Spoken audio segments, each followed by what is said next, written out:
हरियाली तीज व्रत कथा। शिवजी ने पार्वती जी को उनके पूर्व जन्म का स्मरण कराने के लिए तीज की कथा सुनाई थी। शिवजी कहते हैं, हे पार्वती, तुमने हिमालय पर मुझे वर के रूप में पाने के लिए घोर तप किया था। अंजल त्यागा, पत्ते खाए, सर्दी गर्मी बरसात में कष्ट सहे। तुम्हारे पिता दुखी थे। नारद जी तुम्हारे घर पधारे और कहा, मैं विष्णु जी के भेजने पर आया हूँ। वह आपकी कन्या से प्रसन्न होकर विवाह करना चाहते हैं। अपनी राय बताएं। पर्वतराज प्रसन्नता से तुम्हारा विवाह विष्णु जी से करने को तैयार हो गए। नारद जी ने विष्णु जी को यह शुभ समाचार सुना दिया, पर जब तुम्हें पता चला तो बड़ा दुख हुआ।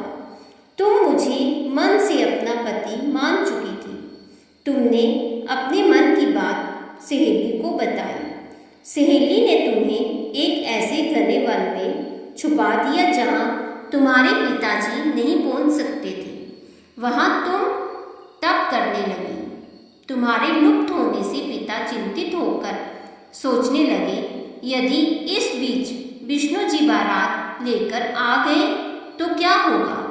शिवजी ने आगे पार्वती जी से कहा, तुम्हारे पिता ने तुम्हारी खोज में धरती पाताल एक कर दिया, पर तुम ना मिली। तुम गुफा में रेत से शिवलिंग बनाकर मेरी आराधना में लीन थी। प्रसन्न होकर मैंने मनोकामना पूरी करने का वचन दिया। तुम्हारे पिता खोजते हुए गुफा तक पहुंचे। तुमने बताया कि अधिकांश जीवन शिवजी को पति के रूप में पाने के लिए तप में बिताया है। आज तक सफल रहा। शिवजी ने मेरा वर्ण कर लिया।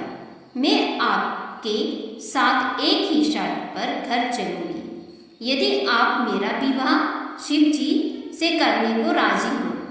पर्वतराज मान गए। बाद में विधि विधान के साथ हमारा विवाह किया। हे पार्वती, तुमने जो कठोर व्रत किया उसी के फलस्वरूप हमारा विवाह हो सका। इस व्रत को निष्ठा से करने वाली स्त्री को मैं मनवांछित फल देता हूँ। उसे तुम जैसा अचल सुहाग का वरदान प्राप्त हो।